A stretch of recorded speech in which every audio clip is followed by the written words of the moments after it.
Thanks. So I'm representing the work of a lot of other people, and I'll get started with, with tributary connections. Okay. So the tributary connections tech is really, really important because it addresses the critical hydrologic links and watershed processes that connect a lot of the other techs throughout the harbor and the estuary system. And the objective of the tech really is to restore freshwater tributaries and their connections to the estuary and try to increase the quality and diversity of habitat for aquatic organisms. So the objective for the tech as it's been defined for the CRIP is by 2020 to have a rate of tributary restoration going at about 1 reach per year. And the restoration that we're talking about is both restoration of stream channels, the adjacent wetlands, floodplains, and riparian uplands, as well as critically the connection of reaches that have been disconnected through obstructions, dams, and so forth, so making tributaries passable again. And then the 2050 tech, it really continues that, restoring at a rate of 1 reach per year and connecting these disconnected sections. Another metric that can be used is river or stream miles reconnected or restored, or acres or hectares reconnected and restored of habitat in these tributaries. So the progress since 2009 we kind of summarize as having 3 fish passage sites restored, 3 obstructions removed, as well as riparian reaches enhanced. And that sums a total about more than 18 river miles that we consider habitat, where fish habitat has been improved and aquatic access reestablished. So in New Jersey, we've got the 3 passage sites, 3 dam removals that we'll talk about real quick. This is work that's really been led by Carl Alderson at NOAA and others, David Bean at DEP, New Jersey, and a lot of other partners. So this is just a recap really representing their work. Beginning in 2011 on the Raritan River, the Calco Dam was removed. This, among the other 3 dams, were low-head dams that were historically used for water supply, and they were then deemed that water supply or other functions weren't critical anymore.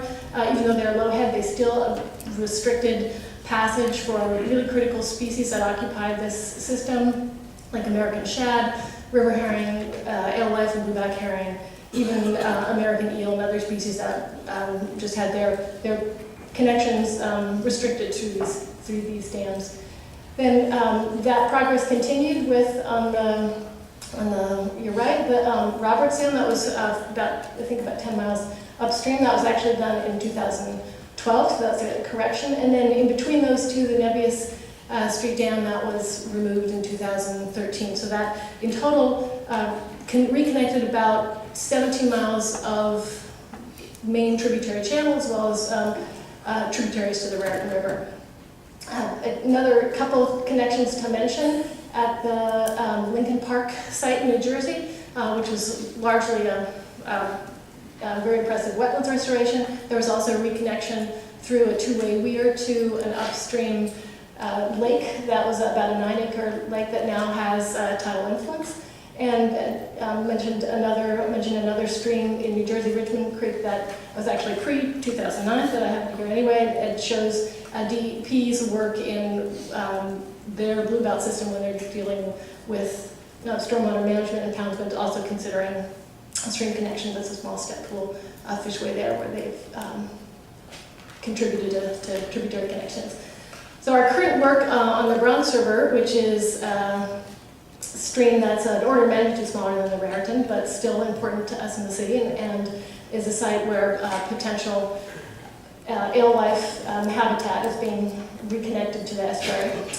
This here is a site in construction. It's a steep pass that we're constructing right now, should be done in a few weeks, we hope, on the 182nd Street Dam on the river that will open up about a little over a half a mile of stream on the river, the first time that alewife will then be able to pass over this barrier for hundreds of years.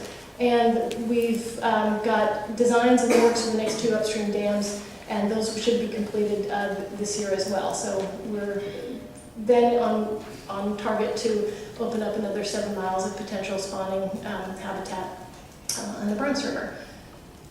Another big project in the works in New Jersey, a tributary to the river, the Lawrence Brook, a site that Kate Boycourt and Carl Alderson, among others, have been working on a feasibility study to reestablish the fish connection over these water supply dams that can't be removed.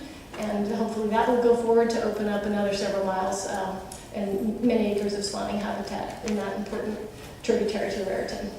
And the blue dots in the map on the left just represent 60 or more of the dams that the Army Corps has identified. There are, of course, many other impediments and restrictions to the tributaries that we have to work on, so plenty to do till 2050.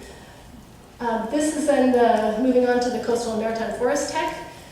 This tech really addresses those rare and sort of fringe ecosystems characterized by maritime forest and other coastal vegetative communities that are unique and important to avian migratory species and a host of other interesting and rare species that are particularly valuable in this region. The objective here is to establish by 2020 one new maritime forest of at least 50 acres and restore at least 200 acres of other types of maritime plant and coastal plant communities. And the 2050 tech is to restore 500 acres of maritime forest community and at least 3 other sites with 500 acres of other companion coastal communities. So since 2009, we've really been well on target to meeting this tech. We've got approximately 200 acres of forest in total that's been restored and about 80 acres of dune and grassland and shrubland habitat. And this latter category is represented very nicely at this case study at Garrison Creek, which was mentioned before.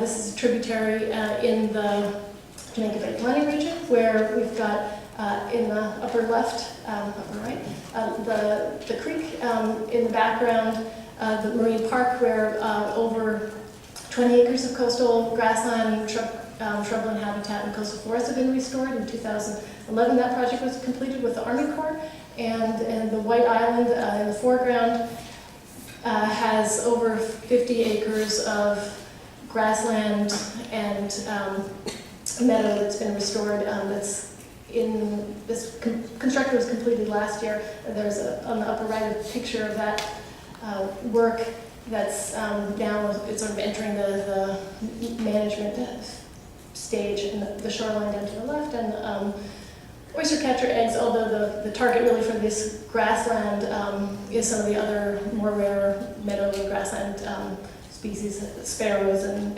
meadowlarks and so forth.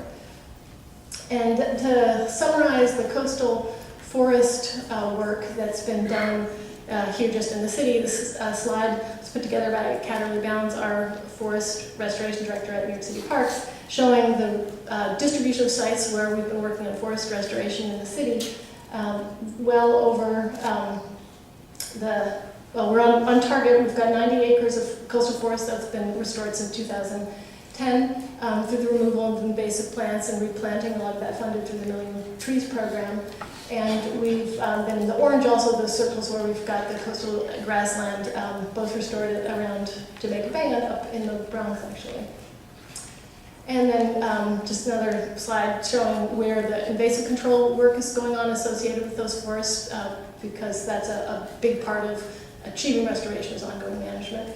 And that's a summary of where we are with the coast and maritime forests.